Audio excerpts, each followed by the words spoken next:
नमस्कार प्यारे बच्चों, आप सभी का स्टडी 91 के इस ऑनलाइन प्लेटफॉर्म पर मैं अमित आप सभी का हार्दिक स्वागत करता हूं। मित्र, आप सभी के सामने बहुत ही महत्वपूर्ण पाठ जो बात करें लॉरेंस कोलबर्ट का नैतिक विकास के सिद्धांत पर हम सभी चर्चा करने वाले हैं। और यह पूरी क्लास आप सभी के सीटेट बेस्ड क्लास होगी। और बात किया जाए, आप जानते हैं लॉरेंस कोलबर्ट की बात करें तो इनका सिद्धांत बेहद इंपॉर्टेंट है। नैतिक विकास का सिद्धांत जो मॉडल डेवलपमेंट इनके द्वारा थ्योरी दी गई थी, आप सभी के पेपर में बात करें तो कम से कम 1 या 2 क्वेश्चन हमेशा पूछे गए हैं। तो हर बार पूछा गया है, तो इस बार भी आने की संभावनाएं है।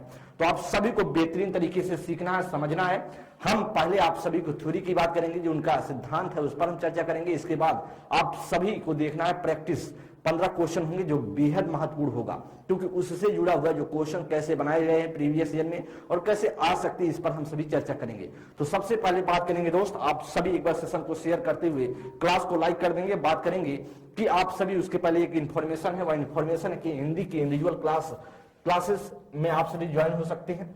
कंप्लीट कोर्स आप सभी के सामने होगा। और बात करें 1 साल की वैधता के साथ 130 प्लस घंटे की क्लासेस आपको प्रोवाइड होंगी। और किसी भी इंफॉर्मेशन के लिए आप सभी के सामने 2 नंबर दिखाई दे रहे हैं, इस पर आप सभी संपर्क कर सकते हैं दोस्त। तो हम बात करेंगे, चलिए लॉरेंस कोलबर्ट की बात करने वाले हैं। लॉरेंस कोलबर्ट की बात करें तो इनका सिद्धांत आपको पहले से पता है, नैतिक विकास का सिद्धांत कहलाता है। और इनका जो नैतिक विकास का सिद्धांत था, यह एक काल्पनिक कहानी पर आधारित थी। बात करेंगे, सबसे पहले बात करें तो लॉरेंस कोलबर्ट, इनका पूरा नाम की बात करें तो इनके पूरे नाम की जब आप बात करते हैं तो इनका पूरा नाम कहलाता है हेनरी लॉरेंस कोलबर्ट। क्या कहलाता है? Henry Lawrence Colbert. यह निवासी कहाँ थे? जर्मन के और अमेरिकन मनोवैज्ञानिक थे। जर्मन अमेरिकन मनोवैज्ञानिक की मैं बात क्यों कर रहा हूं, इस पर भी आप लोग चर्चा करेंगे। ध्यान दें, क्योंकि इनका जो जन्म हुआ था जर्मनी में हुआ था और इनके द्वारा जो चीजें सिद्धांत खोजी गई, बताई गई सिद्धांत, नैतिक विकास के सिद्धांत, वह अमेरिका में बताई गई। और इनका जो शिक्षा हुआ था वह अमेरिका में हुआ था, जर्मनी में हुआ था। बात करें इनके जो सिद्धांत का नाम क्या कहलाता है, तो आप जानते हैं नैतिक विकास का सिद्धांत कहलाता है। क्या कहलाता है दोस्त? नैतिक विकास का सिद्धांत कहलाता है। और जो सिद्धांत का आधार की बात करें तो इनके द्वारा जो सिद्धांत का आधार क्या माना जाता है, वह माना जाता है 11 नैतिक कहानियां। क्योंकि 11 नैतिक कहानियों पर इन्होंने 20 वर्ष तक क्या किया था? अध्ययन किया था। उसके बाद यह नैतिक विकास के सिद्धांत उनके द्वारा दिया गया था। बात करेंगे, सबसे पहले बात करें तो कहानी में सबसे प्रमुख कहानी कौन सी थी? वह कहानी की बात करें, जो 11 नैतिक कहानियां थी उसमें से जो सबसे प्रमुख कहानी थी वह थी प्रसिद्ध कहानियों में हाइनेज। किसका? जो बात करें हाइनेज या हिंज पर आधारित कहानी थी। तो 11 कहानियों में सबसे महत्वपूर्ण कौन सी कहानी थी? वह हिंज की कहानी थी। और आपको पता है हिंज की कहानी क्या थी? कहानी की बात मैं करूं तो इस पर सबसे पहले आप ध्यान देंगे कहानी क्या थी। कहानी में आता कि हिंज की वाइफ जो है बीमार थी, कैंसर से पीड़ित थी। वह हिंज डॉक्टर के पास ले जाता है और ले जाने के बाद क्या करता है कि डॉक्टर साहब को दिखाता है। डॉक्टर साहब कहते हैं कि आपकी पत्नी को कैंसर है। वह इस वजह से उसको दवा लंबी चलने की बात करते हैं कि दवा महंगी आएगी। और जब डॉक्टर कहते हैं कि दवा इसकी महंगी आएगी तो उसके पास पैसे नहीं होता, तो दवा करवाने की उसके पास पैसे नहीं होते हैं। तो क्या करता, वह जा करके फार्मेसी की दुकान से चोरी करता है। या फिर बात करें कहीं कहीं फार्मेसी की दुकान से चोरी करता है, कहीं लिखा गया कि डॉक्टर की जो ऑफिस है उससे चोरी कर लेता है, वहां से चोरी कर लेता है।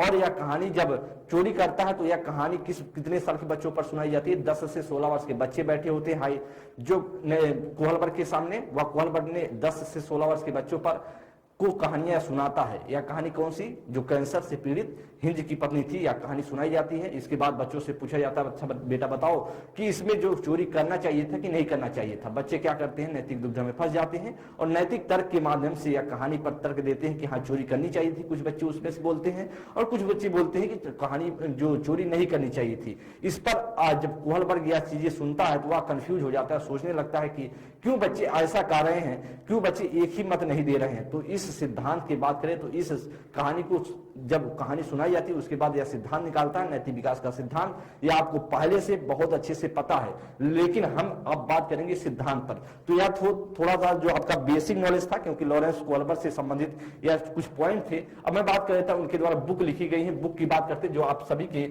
यूपी टेट और सुपर टेट के लिए बहुत ही महत्वपूर्ण होगा। बुक की बात करें the psychology of moral development, या जो आप सभी नैतिक विकास के सिद्धांत पर था the philosophy of moral development, the meaning and measurement of moral development. यह 3 पुस्तकें हैं, आप सभी को अपने दिमाग में रखना है। पुस्तकें पूछी जा सकती हैं, आप सभी के पेपर के लिए बहुत महत्वपूर्ण है दोस्त। कहीं भी यह पेपर बात करें जो आपसे जहां फैक्ट क्वेश्चन पूछे जाएंगे वहां के लिए बहुत इंपॉर्टेंट है। बात करेंगे हम सभी जो कोहलबर्ग का प्रयोग था, इस पर हम चर्चा करने वाले हैं। तो प्रयोग दोस्त किस पर किया था आप जानते हैं, 10 से 16 वर्ष के बच्चों पर प्रयोग किया था। और वह 10 से 16 वर्ष, मैंने आपको बताया कि जो हिंदी की कहानी थी 10 से 16 वर्ष के बच्चों को सुनाई जाती है। बात करें कोहलबर्ग के अनुसार जो नैतिक विकास सीधी रेखा में नहीं होता, उसने कहा कि जो नैतिक विकास है, जो बच्चे का नैतिक विकास किसी चीज का होगा तो वह सीधी रेखा में नहीं होगा। वह किसका होता है, वह किसका परिणाम होता है, बल्कि उन्होंने कहा बल्कि दुविधा, जो नैतिक दुविधा, बल्कि वह नैतिक दुविधा का क्या होता है, परिणाम होता है, जिसका एक भाग क्या है, नैतिक तर्कड़ा है। बात करें तो उसके द्वारा कहा गया, कोहलबर्ग के द्वारा कहा गया कि जो बच्चा नैतिक विकास कैसे होगा, बच्चे का नैतिक विकास इस आधार पर होगा कि बच्चे का जो नैतिक दुविधा है, नैतिक दुविधा का एक पार्ट है, जब बच्चा नैतिक दुविधा में फंसता है, दुविधा में फंसने के बाद किसी तर्क के माध्यम से वह तर्क लगाकर बाहर आता है, तो उसे हम कहते हैं नैतिक तर्कड़ा। और नैतिक तर्कड़ा क्या है, एक नैतिक दुविधा का भाग है। और बात करें कोहलबर्ग के सिद्धांत में कितने तत्व हैं, 2 तत्व हैं। वह क्या है तत्व, नैतिक दुविधा और नैतिक तर्कड़ा। नैतिक दुविधा और नैतिक तर्कड़ा क्या है, 2 शब्द हैं, 2 तत्व हैं, जिसमें हमने बात किया, आपको पहले ही बता दिया कि नैतिक दुविधा क्या होता है। जब आपके सामने कोई बातें, कोई आपको कोई कहानी बताई, जैसे बात किया जाए कोहलबर्ग ने जब कहानियां बच्चों को सुनाया होगा तो बच्चे नैतिक दुविधा में फंसे और तर्क के माध्यम से बाहर निकले। उसी प्रकार से आप दिन भर में पता नहीं कितनी बार नैतिक दुविधा में फंसते हैं और कोई ना कोई तर्क लगाकर बाहर निकलते हैं। जैसे बात करें, सीधी सी बात है, आप ध्यान दें, आप सभी का अगर सीटेट का पेपर है, अगर जब सीटेट का पेपर होगा तो आप सभी के सामने 4 ऑप्शन होंगे और चारों ऑप्शन में अगर आपको क्लियर ना हो तो आप क्या होंगे, पहले नैतिक दुविधा में फंसेंगे। कोई ना कोई तर्क लगाकर, एक नैतिक तर्क लगाकर, क्या नैतिक तर्क के माध्यम से किसी ऑप्शन को चूज कर लेते हैं, किसी ऑप्शन को पसंद करते हैं और उसी को आप टिक कर देते हैं। तो यही था नैतिक दुविधा और नैतिक तर्क। नैतिक दुविधा क्या होता है, जब आपके सामने कई ऑप्शंस दिखे तो आपको इसमें से एक चूज करते हैं, तो आप कहलाता है नैतिक तर्कड़ा। बात करें, या तो था उनका तत्व, कोहलबर्ग के जो सिद्धांत का तत्व था। बात करें दोस्त, आप ध्यान दें, नैतिक जो सिद्धांत का स्तर की बात करेंगे, जो सिद्धांत का कितने स्तर थे, तो आप बताएंगे जो सिद्धांत में कितने स्तर थे, 3 स्तर थे, 3 स्तर थे। और बात किया जाए 3 स्तर कौन कौन सा था, पूर्ण नैतिक स्तर, जिसका एज की बात करें 3 से 10 वर्ष कोहलबर्ग ने बताया, नैतिक स्तर को बताया 10 से 13 वर्ष बताया, और पश्च नैतिक स्तर को बताया 13 से 16 वर्ष। इस बात को भी आप लोग ध्यान देंगे, 3 स्तर थे, 3 स्टेज था उनके सिद्धांत में और तीनों स्टेज आप सभी के सामने है। अब बात करें सिद्धांत की अवस्थाओं की बात करें, सिद्धांत की अवस्था या उप स्तर की बात करें तो आप जानते हैं 3 स्तरों में उनका जो सिद्धांत था 3 स्तर में थे और 2-2 हर सिद्धांत में कितने 2-2 अवस्थाएं थी। हर सिद्धांत में क्या क्या थे, हर स्तर में क्या थे, हर तीनों जो स्तर थे उसमें 2-2 की अवस्थाएं थी, अर्थात कितना आप कह सकते हैं, अर्थात आप कह सकते हैं 6 उप स्तर या 6 अवस्थाएं थी। यह आप सभी के पेपर में पूछा गया है। नैतिक विकास के जो कोहलबर्ग का नैतिक विकास का सिद्धांत उसमें कितनी अवस्थाएं हैं, तो आप बताएंगे 6 अवस्थाएं हैं, और स्तर की बात करेगा तो आप बताएंगे 3 स्तर हैं। यह आप सभी के लिए बहुत महत्वपूर्ण है, यह पॉइंट बेहद इंपॉर्टेंट है, या पेपर में कई बार पूछी गई है और इसे आपको ध्यान में रखना है दोस्त। हर लाइन आपके लिए इंपॉर्टेंट है, आप सभी के पेपर के लिहाज से कोई भी कोटेशन, कोई भी पेडागोजिकल क्वेश्चन यहां से बनाया जा सकता है। आगे हम बात करते हैं दोस्त, तो सबसे पहले आप जानते हैं जो उनका सिद्धांत था, सबसे पहले जो पूर्व नैतिक स्तर था, जिसका नाम क्या था, पूर्व नैतिक स्तर। जो पहले स्तर की बात करें तो पहले स्तर में क्या नाम था उसका, पूर्व नैतिक स्तर। या बात किया जाए, ध्यान देंगे कई नाम मैं आप सभी के सामने लिख दिया हूं जिससे आपको कोई दिक्कत ना हो। वह पूर्व परंपरागत अवस्था बोला जा सकता है, या पूर्व रूढ़िगत स्तर बोला जा सकता है, या पूर्व औपचारिक स्तर। देखिए कई नाम है, यह आपको नेम याद होना चाहिए। पूर्व नैतिक अवस्था, पूर्व परंपरागत अवस्था, या पूर्व रूढ़िगत स्तर, या बात करें पूर्व औपचारिक स्तर, या इसे बोलते हैं प्री कन्वेंशनल स्टेज, जिसका एज आप जानते हैं, मैंने आपको बताया 3 से 10 वर्ष होता है। कितना होता है दोस्त, वह 3 से 10 वर्ष होता है। ध्यान देंगे दोस्त, बात किया जाए इसमें क्या बोला, कोहलबर्ग ने कहा कि भैया इसमें नैतिकता का क्या होता, अभाव होता है, नैतिकता नहीं पाई जाती। जो पहली स्तर है वह नैतिकता कहां से आएगी, बच्चे के बाहर से कोई ना कोई उसका बड़ा व्यक्ति, चाहे उसके माता पिता है, चाहे कोई गार्जियन है, चाहे उसका भाई है या बहन है, कोई ना कोई क्या देता है, उसको नैतिक शिक्षा देता है। तो इसमें बात किया, कोहलबर्ग ने कहा कि जो प्रथम स्तर है उसे प्रथम स्तर के नाम को आप लोग ध्यान देंगे। आपसे पूछा जाता है वह कौन सा स्तर है, नैतिक विकास का कौन सा स्तर है जिसमें नैतिकता शून्य होती, तो आप बताएंगे पहला स्तर है। देखिए इसमें लिखा भी गया, इस अवस्था अवस्था में नैतिकता शून्य होती है, या कई बार पूछी गई आप सभी के पेपर में। और बात करें इस अवस्था में नैतिक तड़कड़ा दूसरे लोगों के मानकों के अनुसार होती है। तो यह भी पूछा गया कि कौन सी अवस्था है जिसमें नैतिक तड़कड़ा जो बाहर से प्रदान किया जाता है, नैतिक जो बच्चे में नैतिक विकास कोई दूसरा देता है, कोई दूसरा बताता है, तो आप बताएंगे भैया वह प्रथम स्तर है। अब बात करें उसमें जो प्रथम स्तर है उसमें मैंने आपको बताया हर स्तर में क्या क्या थे, हर स्तर में दो दो उप स्तर थे। तो जो पहला स्तर कहलाता है, जो पहला उप स्तर कहलाता है वह दंड एवं आज्ञा का पालन उन्मुक्ता, क्या कहलाता है, दंड एवं आज्ञा पालन उन्मुक्ता कहलाता है। या इसे बात करेंगे लिखेंगे, इसे ध्यान दें, दंड एवं आज्ञाकारिता अवस्था भी कहा जाता है। ध्यान देंगे इसे क्या क्या दो नामों से बोला जाता है, आप सभी के पेपर में खूब पूछा जाता है। कभी कभी दंड एवं आज्ञा पालन देता है, उन्मुक्ता देता है, कभी कभी आपके पेपर में देता है दंड एवं आज्ञाकारिता। तो इस बात को भी आप लोग ध्यान देंगे, पेपर में कई चीजें कई बार उलट पुलट के पूछ ली जाती हैं। तो जिसे हम जानते हैं, जिसे बोलते हैं पनिशमेंट एंड ओबीडियंस स्टेज भी बोलते हैं, बात किया जाए उसमें उन्होंने बताया नैतिकता दंड और आज्ञा पर आधारित होती है। जो बताया, क्या बताया उन्होंने बताया, जो नैतिकता का आएगी इस उपस्तर में, वह नैतिकता कैसे आएगी, दंड और आज्ञा के आधार पर आएगा। एग्जाम्पल में ध्यान देंगे, गलती करने पर बच्चे को दंड मिलेगा। बच्चा यह सोचता है, बच्चा इस अवस्था में क्या सोचता है, सोचता है भैया गलती करेंगे तो हमें दंड मिलेगी और आज्ञा का पालन करने पर हमें क्या मिलेगा, पुरस्कार जैसा सोच रहती है। बच्चों में क्या रहती है दोस्त, जैसे उसके लगता है, उसी बच्चे को लगता क्या है कि अगर हम गलती करेंगे तो हमें दंड मिलेगी, कुटाई पिटाई हो जाएगा हमारा, और अगर हम क्या करेंगे, आज्ञा का पालन करेंगे तो हमें क्या मिलेगा, पुरस्कार मिलेगा, हमें पुनर्बलित किया जाएगा, हमें रिफोर्समेंट मिलेगा, हमें पुनर्बलित किया जाएगा, ऐसा सोचता है बच्चा। तो पहले में बात करें तो पहले का जो प्रथम स्तर है उसमें का जो पहला उप स्तर है वह दंड और आज्ञाकारिता कहलाता है, जो आपके लिए बहुत महत्वपूर्ण है।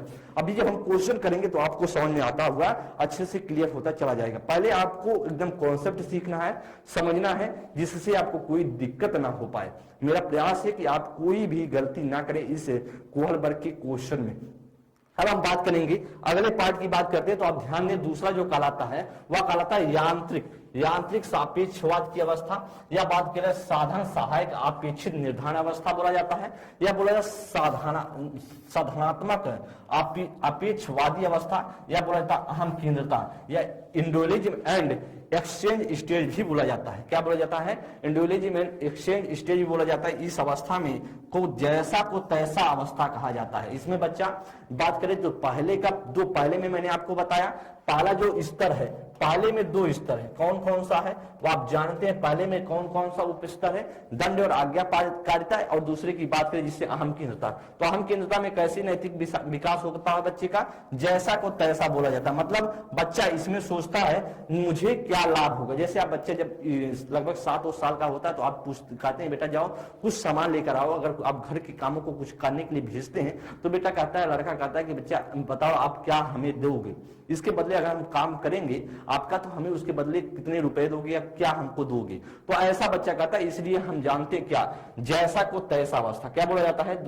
पहले का दूसरे का नाम क्या है, अहम केंद्रता। और आपके सामने कई नाम दिए गए जो हमेशा आप सभी के पेपर में पूछा गया है। तो इस बात को भी आप लोग ध्यान देंगे, जैसा को तैसा अवस्था भी क्या कहा जाता है, बोला जा सकता है, जैसा को तैसा अवस्था भी बोला जाता है। आगे हम बात करेंगे, दूसरे की बात करेंगे, आगे हम बात करेंगे दोस्त, आगे ध्यान देंगे, आप सभी ध्यान देंगे, द्वितीय स्तर की बात करेंगे। क्या करेंगे, द्वितीय स्तर की बात करेंगे। ध्यान देंगे द्वितीय स्तर क्या कहलाता है, ध्यान दें द्वितीय स्तर कहलाता है नैतिक स्तर या परंपरागत स्तर। क्या कहलाता है, नैतिक स्तर या बात करेंगे नैतिक स्तर या बात करेंगे परंपरागत स्तर वो कहलाता है।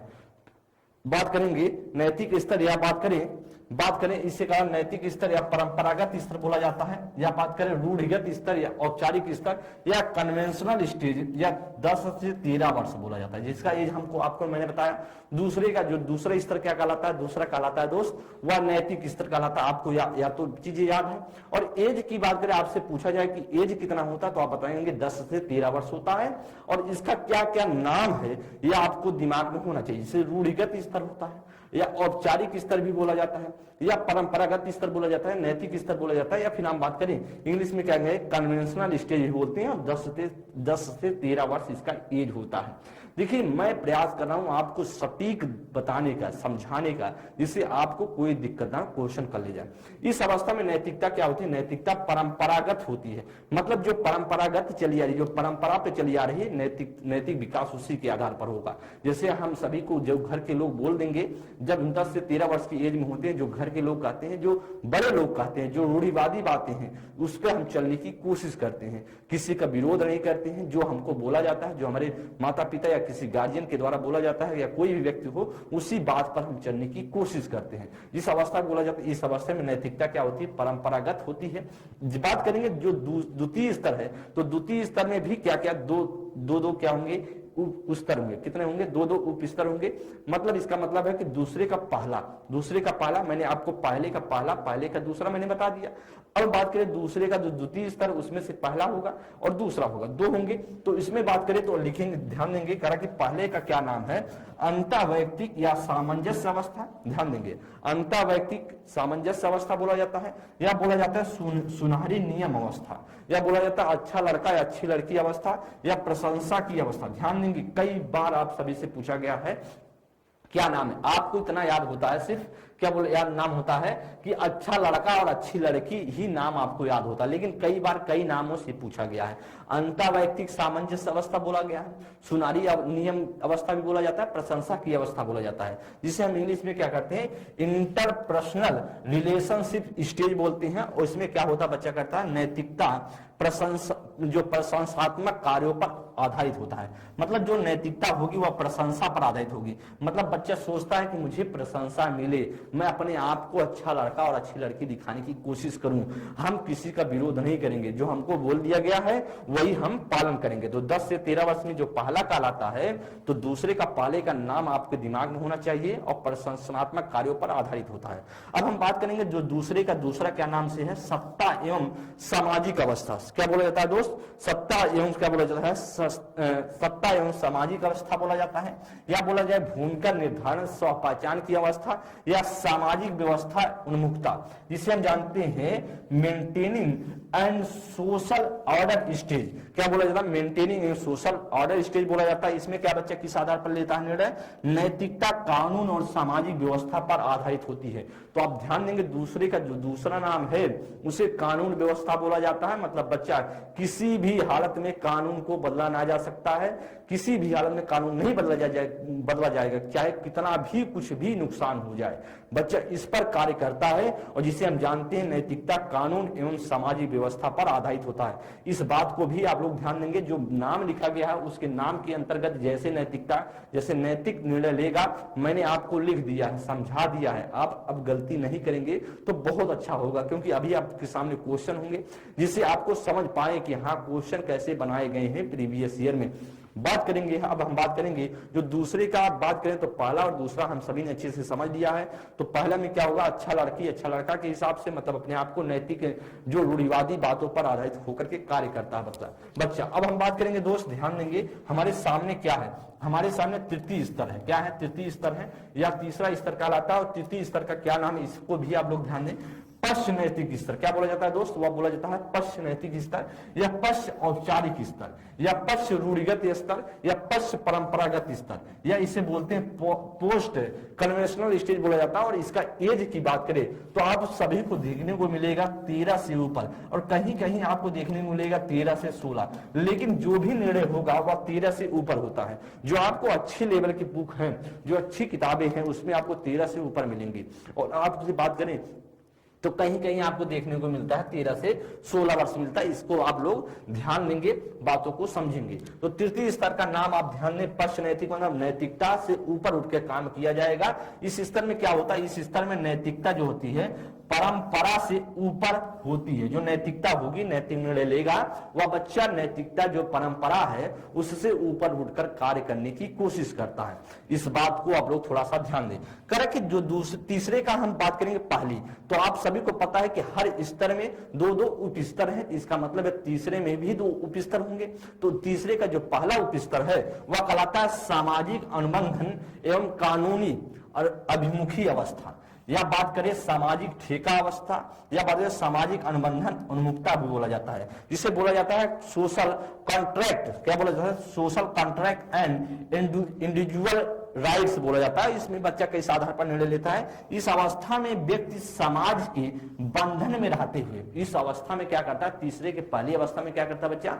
समाज के बंधन में रहते हुए बंधन से ऊपर नैतिकता कार्य करने का प्रयास करता है। मतलब बंधन में रहते हुए भी नैतिकता से ऊपर उठकर कार्य करने की कोशिश करता है। यह आपके सामने है। तीसरे के पहले में क्या होता है? तो नैतिकता में तो रहता है बच्चा, लेकिन नैतिकता से ऊपर उठकर कार्य करने की कोशिश करता है, मतलब विरोध भी नहीं करता है, और अगर हो सकता है सामाजिक हित के लिए तो वह करने का प्रयास करता है। कानून अगर समाज के हित के लिए है तो बदला जा सकता, ऐसा सोचता है। मतलब परंपरा पे जो है तो बात कुछ हो रही है, लेकिन उससे अगर ऊपर हो जाए, अगर समाज के लिए हितकारी हो तो भी निर्णय लिया जा सकता, ऐसा बच्चा सोचता है तीसरे के पहले में। अब हम बात करें तीसरे के दूसरे की बात करते हैं। जो तीसरे का दूसरा क्या कहलाता है दोस्त? वह कहलाता है सांसारिक नैतिक परख की अवस्था। क्या कहलाता है?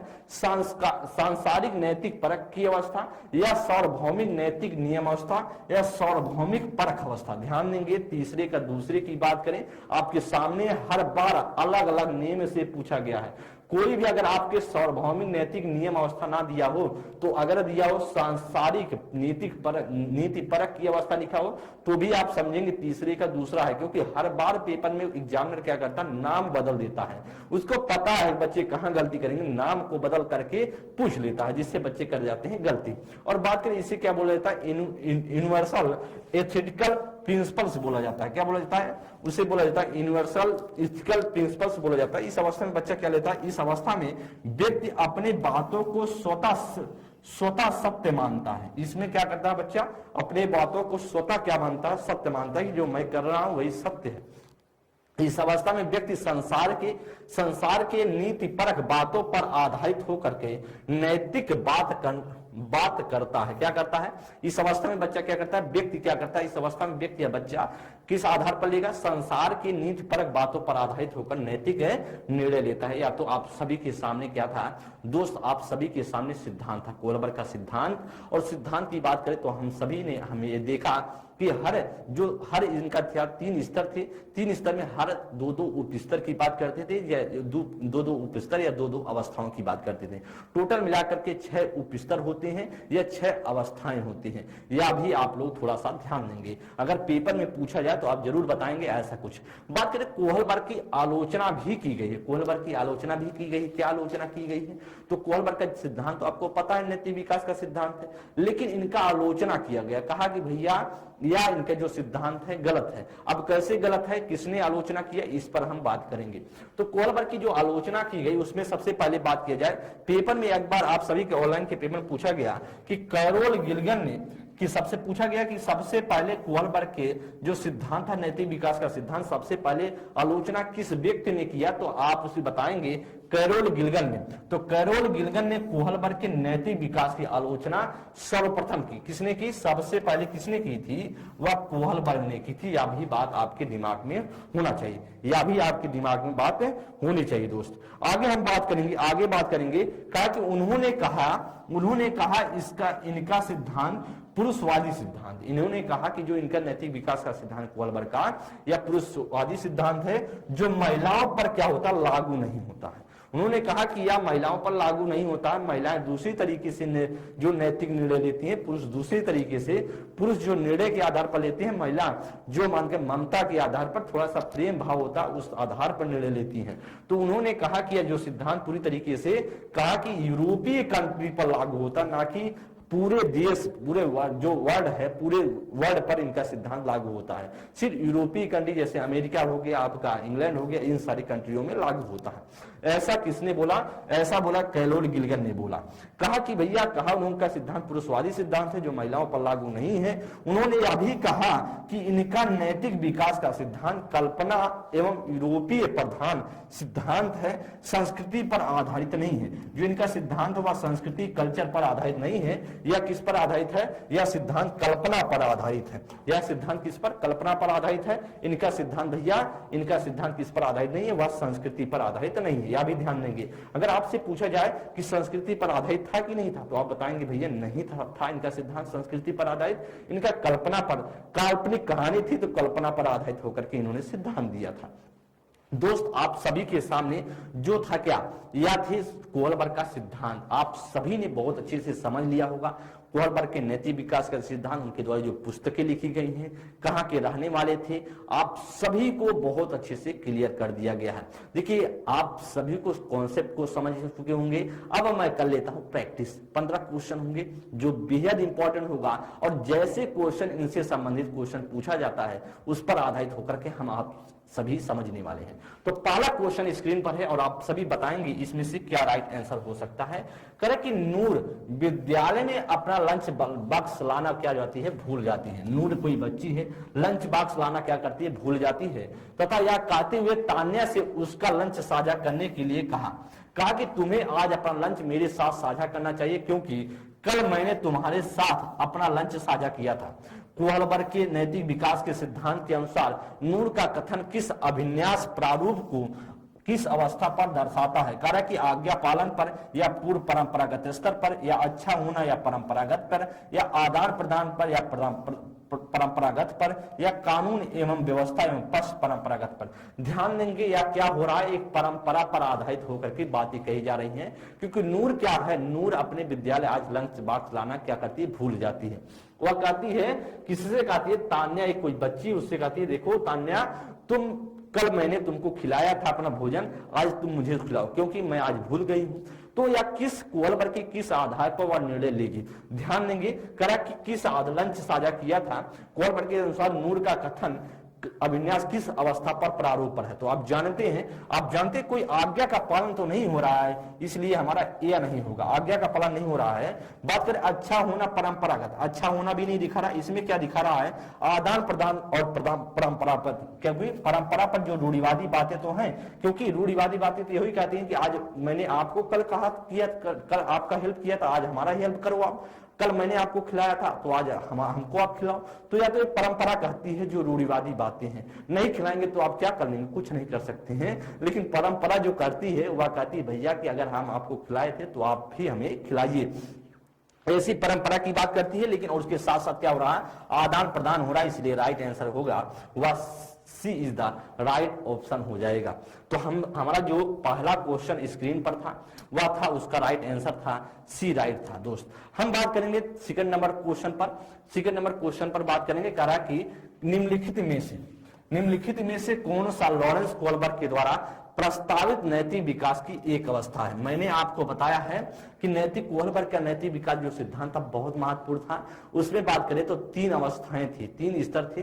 3 स्तर में जैसे बात किया जाए तो आप जानते हैं जिसका नाम था, सबसे पहले हम बात करें तो पूर्व नैतिक अवस्था, दूसरे की बात करें नैतिक अवस्था और तीसरे की बात करें उत्तर नैतिक अवस्था। उसका अलग अलग नेम था जो आप सभी को मैंने अच्छे से समझा दिया है। आप सभी को सारी चीजें याद होंगी। अब मैं बात कर लेता हूं। कहता है कि मूर्त संक्रियात्मक अवस्था होगा क्या, उद्योग बनाम अधीनता अवस्था, या प्रसूति अवस्था, या सामाजिक अनुबंधन अभिन्यास। तो आप जानते हैं दोस्तों, आप जानते हैं यह मूर्त संक्रियात्मक अवस्था किसका है? आप जानते हैं पियाजे का है। किसका है दोस्त? या पियाजे का है। तो या तो नहीं हो सकता। उद्योग बनाम अधीनता की बात करें तो यह किसका सिद्धांत था? एरिक इरिक्सन का था। क्या था? एरिक इरिक्सन का था। तो यह भी एरिक्सन का था, तो यह भी हमारा नहीं हो सकता है। बात करें प्रसुप्ति अवस्था की बात करें तो आप जानते हैं सिगमंड फ्रायड का था।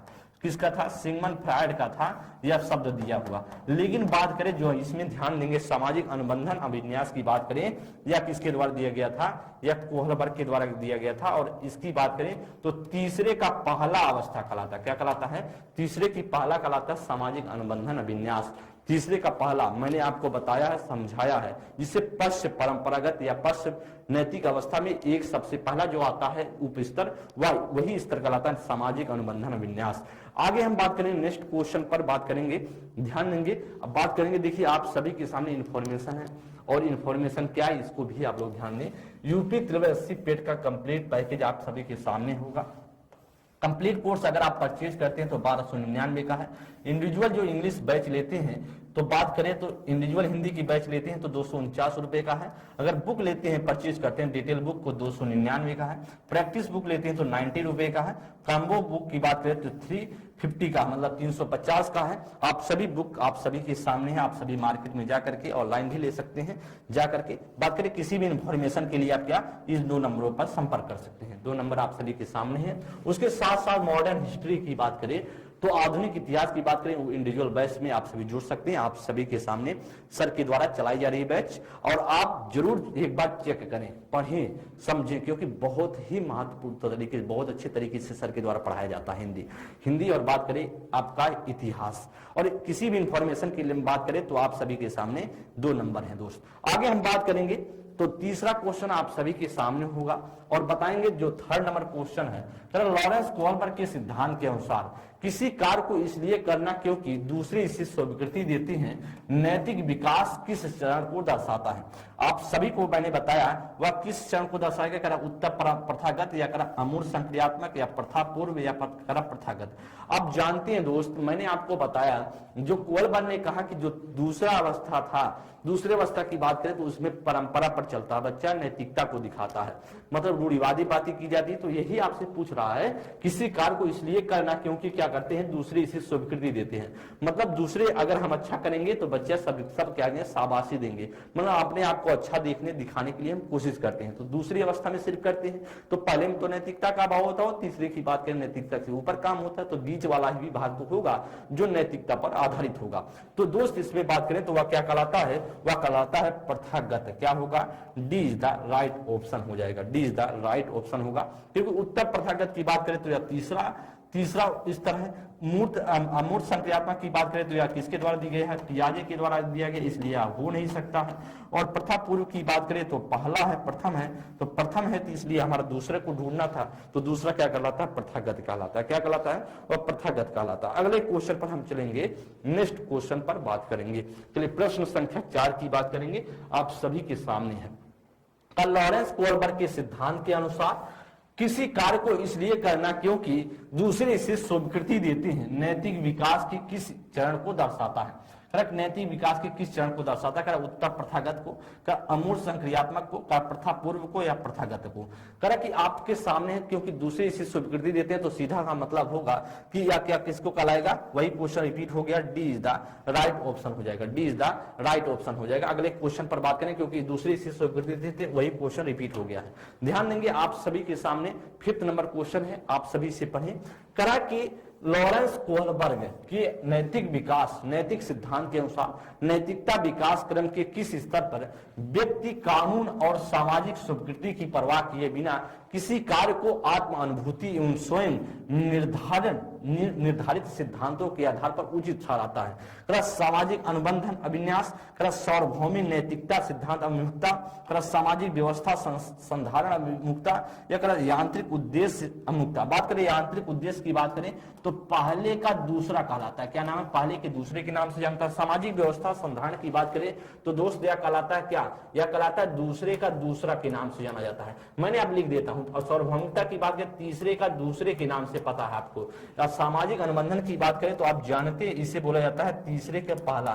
तो आप जानते करा कि जो दूसरे इसे करा, जो सामाजिक करा कि इसमें क्या करा है कि बिना परवाह किए, मतलब जो समाज है, जो सामाजिक स्वीकृति है, जो परंपरा पे चली आ रही, उसका बिना परवाह किए हम क्या करते हैं, आत्म सिद्धि के लिए, आत्म अनुभूति के लिए करते हैं। इसका मतलब है कि नैतिकता के ऊपर उठ के कार्य हो रहा था। नैतिकता से ऊपर उठ के कार्य होगा तो 2 ही होंगे, वह क्या कहलाएगा, या सामाजिक अनुबंधन हो सकता है या आपकी बात करें वह हो सकता है सार्वभौमिक नैतिकता। तो आपसे इसमें करा है कि सिर्फ इसमें कानून व्यवस्था को भी नहीं देख रहा है। इसका मतलब क्या होगा, वो राइट ऑप्शन होगा, 20 द राइट आंसर हो जाएगा। अगले क्वेश्चन पर हम बात करें 5th का जो राइट होगा वह बी ऑप्शन राइट हो जाएगा। चलेंगे नेक्स्ट क्वेश्चन पर, 6 नंबर क्वेश्चन को पढ़ें और बताएं इसमें से क्या राइट होगा। महत्वपूर्ण क्वेश्चन है और बताने की कोशिश करेंगे। लॉरेंस कोहलबर्ग के अनुसार नैतिक विकास से कौन सी स्तर पर बच्चा अच्छा लड़का और अच्छी लड़की अभिन्यास प्रदर्शित करता है। करा कि पूर्व पारंपरिक स्तर, करा पारंपरिक स्तर, करा परतंत्र नैतिक स्तर या करा सहयोगी रूपी नैतिकता स्तर। अब जानते जब मैंने आपको बताया कि अपने आप को अच्छा, अपने आप को अच्छा दिखाने का बच्चा किसमें करता है, तो परंपरागत स्तर में करता है, जिसे हम जानते हैं नैतिक स्तर। इसका मतलब है दूसरा जो स्तर था उसमें 10 से 13 वर्ष की एज में करता है। तो आपके सामने क्या होगा, पूर्व पारंपरिक की बात करें तो आप जानते हैं पूर्व पारंपरिक क्या है, या तो पहला है, तो पहला तो हमको पूछ नहीं रहा, तो दूसरे की बात करें जिसे हम बोलते हैं पारंपरिक स्तर, राइट आंसर हो जाएगा। कन्वेंशनल स्टेज की बात करेंगे, राइट आंसर होगा वह पारंपरिक स्तर। तो आपका करेक्ट ऑप्शन होगा B is the right option. अगले क्वेश्चन पर बात करेंगे, देखेंगे 7 नंबर के लिए। देखिए क्वेश्चन को समझते चले कैसे क्वेश्चन पूछे गए हैं और आने की संभावनाएं कैसी हैं। लॉरेंस कोहलबर्ग के विषय में कौन सा विकल्प सही है, कारण कि कौन सा विकल्प इनमें से सही है। कारण वे पियाजे की सिद्धांत को उद्धृत नहीं करते हैं, वे नैतिक विकास के 6 स्तरों को 2 चरणों में समेट देते हैं। कारण उन्होंने बच्चों को हिंज की दुविधा की काल्पनिक स्थिति देकर शोध किया था। कारण उनका मानना है कि संज्ञानात्मक विकास क्रम में बच्चे लड़के और लड़कियों से नैतिकता का विकास भिन्न भिन्न होता है। ध्यान देंगे कौन सा सही है, ऐसा आपसे पूछ रहा है कौन सा इसमें से राइट सेंटेंस होगा। तो इसमें से जो पहला सेंटेंस करा दोस्त करा पियाजे के सिद्धांत को उद्धृत नहीं करता है, तो इससे पियाजे के सिद्धांत को उद्धृत नहीं करता तो पियाजे का सिद्धांत से कोई मतलब नहीं है, क्योंकि सही बात उद्धृत नहीं करता है। तो इसका मतलब यह गलत होगा, उद्धृत नहीं करता है इसका मतलब कह रहा है उद्धृत करता होगा, तो ऐसा कोई मतलब नहीं करा। वे नैतिक विकास के 6 स्तरों, आप जानते उसमें उनका जो सिद्धांत था, उनके सिद्धांत में कितने थे आप जानते 6 स्तर थे, लेकिन बात करी जाए उसमें बात करें 2 चरण नहीं थे। कितने चरण थे दोस्त, वह 3 चरण थे। अगर आपसे पूछे कितने चरण थे तो आप बताएंगे 3 चरण थे। कितने, 3 चरण थे। इसीलिए क्या हो गया, मैंने आपको बताया था पेपर में पूछा जा सकता है, देखिए पूछा गया है, तो आपको कैसे ऑप्शन हटाना है अभी ध्यान देंगे। कारण उन्होंने बच्चों को हिंज की दुविधा की काल्पनिक स्थिति देकर क्या क्या किया था, शोध किया था। जो उनका प्रयोग था कल्पना पर आधारित कहानी सुनाकर बच्चों को पर शोध किया था, ऐसा था। और राइट ऑप्शन जो होगा वह सी इज द राइट आंसर हो जाएगा। लेकिन उनका मानना कि संज्ञानात्मक विकास का क्रम लड़के और लड़कियों से, देखिए लड़के लड़कियों की बात करें अगर उनका मानना होता तो उनकी आलोचना की होती। अगर कैलोन गिल्गन ने की बात उन पहले ही माने होते तो इनका कोई भिन्न भिन्न नहीं होता, ऐसा नहीं माने थे। उनका कहना था कि जो लड़का और लड़की है सब एक ही तरीके से निर्णय लेते हैं, नैतिक विकास होता है। तो अगर ऐसा मानते तो आलोचना होती ही नहीं। अगले क्वेश्चन पर हम बात करेंगे, चलेंगे 8 नंबर क्वेश्चन पर। कल लॉरेंस कोहलबर्ग द्वारा दिए गए नैतिक विकास में सार्वभौमिक नैतिक सिद्धांत अभिनवीकरण किसमें सही वर्णित है। अब बताएंगे किसमें जो सबसे ज्यादा अच्छे तरीके से वर्णित है। कारण व्यक्तिगत आवश्यकताओं की पूर्ति, कारण मित्रों और संबंधियों का स्नेह और स्वीकृति बनाए रखना, कर किस अमूर्त सार्वभौमिक सिद्धांत जो संपूर्ण मानवता के लिए मान्य हो, कर स्वयं के लिए कानून और नियम को उचित ठहराना। अब बताएंगे इसमें से क्या राइट हो सकता है। 8 नंबर क्वेश्चन को बताएंगे और बताने की कोशिश करेंगे दोस्त। बहुत ही क्या है महत्वपूर्ण क्वेश्चन है, बहुत ही क्या है महत्वपूर्ण क्वेश्चन। और आप सभी एक बार कमेंट करेंगे, सभी बच्चे बताने की कोशिश करेंगे। देखिए इस तरह के क्वेश्चन आप सभी के पेपर में खूब देखने को मिलते हैं, कितना खूब देखने को मिलते हैं। तो आप बताएंगे इसमें से क्या राइट होगा। जानते हैं आप दोस्त, आप जानते हैं जो कोहलबर्ग का सार्वभौमिक नैतिक सिद्धांत था या क्या था, या तीसरे का दूसरे का मिलता हुआ आपको ढूंढना है। तो तीसरे के ढूंढना कर व्यक्तिगत आवश्यकताओं की पूर्ति, तो व्यक्तिगत आवश्यकताओं की पूर्ति कौन करता है, वह पहले का दूसरा करता है, जिसे यांत्रिक सापेक्ष बोलते हैं। इसका मतलब यह नहीं होता। तर मित्रों संबंधियों का स्नेह और स्वीकृति बनाए रखना, मतलब अपने आप को प्रेम, जैसे अपने आप को क्या दिखाना, अपने आप को अच्छा लड़का और अच्छी लड़की दिखाने की कोशिश कर रहा है। तो दूसरा भी नहीं होगा, क्योंकि मित्रों और जो संबंधियों का स्नेह के लिए कार्य नहीं कर रहा है, क्योंकि हमें तीसरे का दूसरे की बात कर रहा है। इसका मतलब राइट होगा क्या, अमूर्त सार्वभौमिक सिद्धांत जो संपूर्ण मानवता के लिए मान्य हो, जो सबके लिए सत्य हो, ऐसा हम करके क्या करते हैं, निर्णय लेते हैं। तो राइट ऑप्शन जो होगा वह सी इज द राइट आंसर। कर स्वयं के लिए कानून और नियमों को उचित ठहराना, तो जब नियम और कानून को उचित ठहराएगा इसका मतलब क्या होगा, वह दूसरे की बात कर रहा है, जिसे हम जानते हैं कानून व्यवस्था। तो हमसे तीसरे की दूसरे की बात कर रहा था, इसलिए जो राइट होगा वह सी राइट होगा। चलेंगे 9th नंबर क्वेश्चन को आप पढ़ें और बताएं इसमें से क्या राइट होगा। कहा कि लॉरेंस कोहलबर्ग के सिद्धांत में नैतिक तड़कड़ा के किस स्तर पर छात्र मान लेते हैं कि प्रत्येक व्यक्ति के लिए नियम एक समान प्रकार से लागू किए जाने चाहिए, वह प्रत्येक व्यक्ति का निजी कर्तव्य है कि उसका पालन करे। करा अच्छा लड़का और अच्छी लड़की अभिन्यास, दंड और आज्ञा पालन अभिन्यास, करा यंत्रीय प्रयोजन अभिन्यास, करा सामाजिक क्रम को बनाए रखना। रखने का विन्यास। ध्यान देंगे, आपके सामने कर रहा है कि जो कानून व्यवस्था किसी भी हालत में बिगड़नी नहीं चाहिए, मतलब वह बात करें कानून ही सब कुछ है, उसे बदला नहीं जा सकता, सबका कर्तव्य है ऐसा करना। इसका मैंने आपको बताया था जब मैं आपको थ्योरी की क्लास पढ़ा रहे थे, उसी समय बताया था कि कानून किसी भी हालत में नहीं बदली जाएगी, तो इसका मतलब थी परंपरा पर चलती हुई बात होगी। तो इसका मतलब था दूसरे में दो स्टेज थे, एक अच्छा लड़का और अच्छी लड़की, मतलब अच्छी लड़का और अच्छी लड़की की बात ही नहीं कर रहा, इसका मतलब हमारा क्या होगा, वह कानून व्यवस्था होगा या सामाजिक कानून और व्यवस्था की तीसरे की जो दूसरे की बात करेगा। तो अच्छा लड़का और अच्छी लड़की हो नहीं सकता है, या गलत होगा दंड और आज्ञा के आधार पर, क्योंकि नैतिक भरी बातें हो रही हैं तो इसमें नैतिकता का अभाव होता है। तो ऐसा भी नहीं होगा, यांत्रिक प्रयोजन में भी नैतिकता का अभाव होता है, तो नैतिक बातें हो रही है ऐसा भी नहीं होगा। तो हमारा जो राइट होगा वह D is the right answer हो जाएगा, क्योंकि सामाजिक क्या होगा, वह ध्यान दें सामाजिक क्रम को बनाए रखने का अभिन्यास राइट हो जाएगा। चलेंगे नेक्स्ट क्वेश्चन पर, 10 नंबर क्वेश्चन को पढ़ें और आप लोग बताने की कोशिश करेंगे। करा कि निम्न में से कौन सा कथन लॉरेंस कोहलबर्ग के नैतिक विकास के सिद्धांत की समीक्षा करता है। करा कोहलबर्ग के सिद्धांत में चरण सुपरिभाषित और सुस्पष्ट है।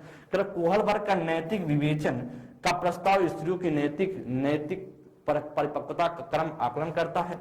करा कि कोहलबर्ग के सिद्धांत के चरण पियाजे द्वारा संज्ञान विकास के वर्णन के क्रमों का लक्षणों को चिन्हित करता है। कर कोहलबर्ग ने अपने भागीदारियों के साथ लंबे समय तक अध्ययन किया, जिसमें उन्होंने 3 से 4 वर्षों के अंतराल पर इसका साक्षात्कार किया। जी आप बताने की कोशिश तो करें, इसमें 10 नंबर के लिए क्या राइट होगा। महत्वपूर्ण क्वेश्चन है दोस्त, आप सभी बताने की कोशिश तो करें इसमें से क्या राइट होगा। तो करा कि किसकी समीक्षा करता है, तो आप जानते हैं करा कि सिद्धांत में चरण सुपरिभाषित और सुस्पष्ट है, तो ऐसा स्पष्ट और सुपरिभाषित नहीं है। समीक्षा किस करता है, क्या कोहलबर्ग का जो नैतिक विवेचन का प्रस्ताव था वह स्त्रियों की नैतिकता परिपक्वता का कम आकलन करता, इसीलिए क्या किया गया था, इसीलिए क्या किया, आलोचना किया गया था। क्या कहा गया आलोचना में क्या कहा गया, कैरोन गिल्गन और अनेक मनोवैज्ञानिकों के द्वारा कहा गया कि स्त्रियों की बात करें तो स्त्रियों की जो नैतिक परिपक्वता है उसको कोहलबर्ग ने कम आंका है, उस पर ध्यान नहीं दिया है। पुरुषों पर आधारित यह सिद्धांत है और पुरुष जैसे निर्णय लेते हैं उस पर ही आधारित करके कोहलबर्ग ने अपने सिद्धांत दिया है। तो इसका मतलब यही राइट हो जाएगा, यही 10 का हमारा क्या होगा, राइट हो जाएगा। और बात करें इसमें बात करेंगे कोहलबर्ग के सिद्धांत में पियाजे का संज्ञान विकास से कोई मतलब नहीं, ऐसा भी कुछ नहीं होगा। और ना डी पे करा कि 4 वर्षों के अंतराल पर क्या करते, साक्षात्कार करते थे, ऐसा कुछ नहीं किया था। तो ना हमारा सी होगा ना हमारा डी होगा। बात करेंगे जो हमारा राइट ऑप्शन होगा वह B is the right option. चलेंगे आप 11 नंबर के लिए बताएंगे, आप सभी कोशिश करें। लॉरेंस कोहलबर्ग के अनुसार 7-8 वर्षीय बच्चों में नैतिक निर्णय लेने का आधार क्या होता है। आपके सामने ध्यान देंगे 7-8 वर्षीय बच्चा है, इसका मतलब है कि मैंने आपको 3 से 10 वर्ष बताया था। पहला क्या बताया था, पहला जो बताया था जिसे हम जानते हैं पूर्व परंपरागत, जिसे बोला था गया था पूर्व परंपरागत अवस्था। और पूर्व परंपरागत अवस्था में 2 तरीके से बच्चा निर्णय लेगा, एक दंड और आज्ञा के आधार पर लेगा या एक लेगा किसके आम केंद्रता के आधार पर। तो इसमें से दोनों में से कोई ऑप्शन होगा। करा सामाजिक व्यवस्था बनाए रखना, तो सामाजिक व्यवस्था बनाए रखने की बात करें तो या दूसरे का दूसरा है, तो हमसे मतलब नहीं, हमको पहले में ढूंढना है। करा सामाजिक अनुबंधन बनाए रखना, तो आप जानते हैं किसका है, या तीसरे का पहला, तो इसलिए या भी कोई मतलब नहीं। दंड और आज्ञा पालिकारिता है और सार्वभौमिक, तो सार्वभौमिक कौन सा, तीसरे का दूसरा है, तो यह भी नहीं होगा। इसके आधार होगा दंड और आज्ञा के आधार पर बच्चा क्या करता है, निर्णय लेता है। तो आप समझ गए होंगे क्या किस आधार पर, दंड और आज्ञा के आधार पर बच्चा क्या करता है, निर्णय लेता है। चलिए 12 नंबर क्वेश्चन के लिए बताएं क्या राइट होगा। गोल्डन रूल, आप जानते हैं गोल्डन रूल की बात करें, जो सुनहरा नियम है में प्रदर्शित आदर्श पारस्परिकता का विचार कोहलबर्ग के अनुसार नैतिक विकास की किस चरण की प्रमुख विशेषता है। करा सामाजिक व्यवस्था अभिन्यास, करा सामाजिक अनुबंध अभिन्यास, करा सार्वभौमिक नैतिक अभिन्यास, करा अच्छा लड़का और अच्छी लड़की विन्यास। ध्यान देंगे इसमें का गोल्डन रूल, मतलब गोल्डन रूल का मतलब है जो सुनहरा क्या है, सुनारी अवस्था की बात करें तो अब सुनारी अवस्था को बोलते हैं अच्छा लड़का और अच्छी लड़की। जो सुनहरी रूल है, जो नियम है, मतलब हम बात को क्या करेंगे, मानेंगे, सबकी जो परंपरा पे चली आ रही है उसी बात को मानेंगे, उसी बात को करने की कोशिश करेंगे। सोचेंगे हमको क्या हो, प्रशंसा मिले, मुझे सब लोग कहेंगे बेटा बहुत अच्छा आपका है, बहुत लायक बच्चा है। आपकी चाहे बच्ची हो, चाहे लड़का हो, चाहे लड़की हो, आपका बच्चा बहुत अच्छा है, बातों को मानता है, ऐसी दिखाने की कोशिश करता है। तो इसका मतलब क्या होगा, गोल्डन रूल की बात कर रहा है, इसका मतलब राइट होगा वह D is the the right answer, अच्छा लड़का और अच्छी लड़की, क्योंकि ये और कोई मतलब ही नहीं है, हमें और का प्रयास ही नहीं करना है, क्योंकि गोल्डन रूल का मतलब ही होता है जो नियम है उसी को मानना। तो हमारा जो D is the right option हो जाएगा। चलिए 13 नंबर के लिए देखिए, क्वेश्चन को आप समझ रहे होंगे, जो मैंने आपको समझाया शुरू में थी उससे संबंधित चीजें थी। कह कि लॉरेंस कोलबर्ग के सिद्धांत की एक प्रमुख आलोचना है कि उनका क्या प्रमुख आलोचना है, उनके सिद्धांत में नारी परिपेक्ष गौड़ है, उनकी पियाजे के नैतिकता विकास सिद्धांत को संदर्भ में नहीं दिया, उन्होंने बच्चों की प्रत्येक स्तर पर विशिष्ट प्रतिक्रिया नहीं सुझाई, उन्होंने बच्चों पर कोई अनुसंधान नहीं किया। अब जानते हैं जो प्रमुख आलोचना क्या किया गया था, उनको माना गया कि इनके सिद्धांत में नारी परिपेक्ष क्या किया गया है, गौड़ किया गया, सेकेंडरी पर रखा गया है, साथ साथ नहीं रखा गया है, और यही राइट होगा। कह रहा है कि इसमें कार्य संदर्भ नहीं, तो इनका कोई कोहलबर्ग और पियाजे का कोई मतलब नहीं था इनके सिद्धांत से, प्रत्येक स्तर में विशिष्ट प्रतिक्रिया नहीं सुझाई है, तो ऐसा भी कुछ नहीं है। कह कि उनका जो कार्य था कोई अनुसंधान नहीं किया था, तो ऐसा भी कुछ नहीं, प्रयोग करके ही बात किए थे।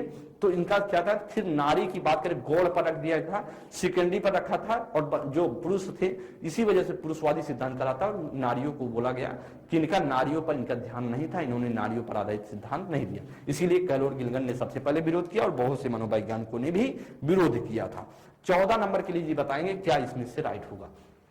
तो लॉरेंस कोलबर्ग के नैतिक विकास के सिद्धांत में सामाजिक व्यवस्था बनाए रखने का के चरण की विशेषता है, करक की विशेषता कर पारस्परिकता की समझ, कर अधिकार का डर और सजा से बचना, कर दूसरों के स्नेह और अनुमोदन प्राप्त करना, कर कानूनों को बनाए रखना समाज के प्रत्येक सदस्य की व्यक्तिगत कर्तव्य है। तो आप जानते हैं आपसे कौन सा पूछ रहा है, सामाजिक व्यवस्था बनाए रखना, सामाजिक क्या व्यवस्था बनाए रखना, इसका मतलब दूसरे का दूसरे की बात कर रहा है, तो दूसरे के दूसरे से ऑप्शन ढूंढना, पारस्परिकता की समझ, ऐसा नहीं होगा।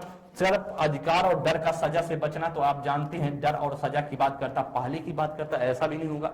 दूसरों का स्नेह अनुमोदन को प्राप्त करना, मतलब अच्छी लड़की अच्छा लड़के को प्रदर्शित कराया, तो यह भी नहीं होगा, दूसरे के पहले को रिप्रेजेंट कर रहा। तो आप जानते हैं कानून को बनाए रखना समाज के प्रत्येक सदस्य क्या है, व्यक्तिगत कर्तव्य, राइट आंसर होगा, what is the right answer. क्योंकि सामाजिक व्यवस्था या कानून व्यवस्था क्या होगा, हर व्यक्ति को कानून को बिगाड़ने की कोशिश नहीं करना, जो कानून बना दिया गया उसी को पालन करना, उसी का कर्तव्य करना। इसी आधार पर क्या करेगा बच्चा निर्णय लेगा। 10 से 13 वर्ष होता है, और 10 से 13 वर्ष की एज में 2 तरीके से निर्णय लेने का आधार बताया, जिसमें अच्छा लड़का और अच्छी लड़की की बात की। एक बात की थी सामाजिक व्यवस्था, जिसे कानून व्यवस्था भी बोलते हैं। तो हम सभी अच्छा लड़का लड़की में क्या होता है, हम प्रशंसा लेते हैं, तो प्रशंसा जैसी बात नहीं हो रही है, तो इसका मतलब होगा D is the right answer हो जाएगा। चलेंगे 15 नंबर के लिए, दोस्त बताएं इसमें से क्या राइट होगा।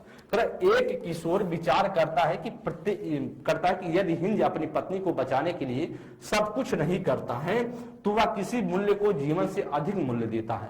यह प्रतिक्रिया नैतिक विकास के किस स्तर को दर्शाता है, मतलब ध्यान देंगे करा सामाजिक व्यवस्था अनुरक्षण अभिमुखता करा सामाजिक अनुबंधन अभिमुखता करा अच्छा लड़की है और अच्छा लड़का अभिमुखता करा सार्वभौम नैतिक सिद्धांत अभिमुखता। ध्यान देंगे करा कि अपने पत्नी को बचाने के लिए करा अपनी पत्नी को बचाने के लिए सब कुछ नहीं करता, मतलब सब कुछ नहीं करता। बात करें अपने मूल्य को क्या मानता है, सबसे अधिक मूल्य मानता है। हमें किसी भी हालत में क्या करना है, चोरी नहीं करना है, हमें चाहे हमारी पत्नी जिंदा रहे चाहे मर जाए, ऐसी बात कर रहा है। मुझसे मूल्य को जीवन के मूल्य को अधिक मानता है, ऐसा कर रहा है। तो हम जानते हैं जो हिंद की पत्नी थी पीड़ित थी कैंसर से, तो यही कह रहा है कि वह किसी भी हालत में हम चोरी नहीं कर सकते, चाहे वह जिंदा रहे चाहे मर जाए, ऐसी बात कर रहे हैं हम।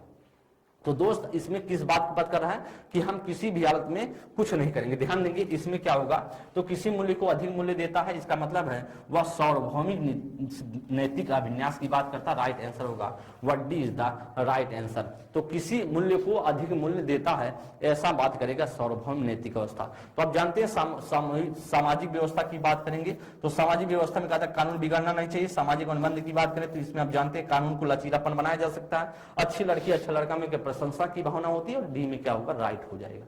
डी में क्या होगा, जो 15 का जो राइट ऑप्शन होगा वह 15 का दोस्त क्या होगा, वह 15 का हमारा जो राइट आंसर हो जाएगा वह क्या हो जाएगा हमारा, वह हो जाएगा हमारा क्या होगा दोस्त, वह दोस्त हो जाएगा आपका वह D is the right answer. तो दोस्त आप सभी के सामने यह थे 15 क्वेश्चन, और मैंने आपको सिद्धांत अच्छे से समझा दिया। कोलबर्ग का सिद्धांत, नैतिक विकास का सिद्धांत पूरे अच्छी तरीके से क्लियर कर दिया है। आप एक दो बार अच्छे से जब देख लेंगे तो कोई गलतियां नहीं करेंगे। सिद्धांत पहले है, फिर प्रैक्टिस है। तो अगली क्लास में मिलेंगे हम किसी नेक्स्ट सिद्धांत के साथ। तब तक के लिए दोस्त बात करें, आप सभी को बहुत बहुत धन्यवाद। आप सभी ने अच्छे से क्लास को अटेंड किया और सेशन को शेयर कर दिया करें। क्लास को शुरुआत में ही शेयर कर दिया करें, जिससे अधिक से अधिक बच्चे जुड़ पाए, अपने भागीदारी को, अपने अच्छे से चीजों को समझ पाए। अगली क्लास में मिलेंगे, आप सभी एक बार कमेंट बॉक्स में जाकर के कमेंट कर सकते हैं जब क्लास एंड हो जाए। तो अगली क्लास में मिलेंगे, तब तक के लिए बहुत बहुत धन्यवाद दोस्तों।